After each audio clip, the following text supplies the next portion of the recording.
একটি মোরগ, সে মোরগ কিন্তু ছোট হলেও কিন্তু তেজ অনেক বেশি। মোরগে মোরগে লড়াই এবং কালো মোরগ অনেকক্ষণ যাবত এবং শেষ পর্যন্ত কালো মোরগের সেই ধাক্কা সহ্য করতে না পেরে মাঝে একেবারে ক্লিন বোল্ড আউট হয়ে দাগের বাইরে চলে গেল।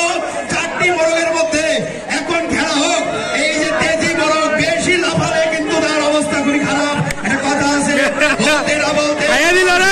পতন 3 মোরগের লড়াই, দর্শকের টান টান উত্তেজিত, মাঝে মাঝে ঠোকর দিচ্ছে আবারও উত্তেজিত উত্তেজনা।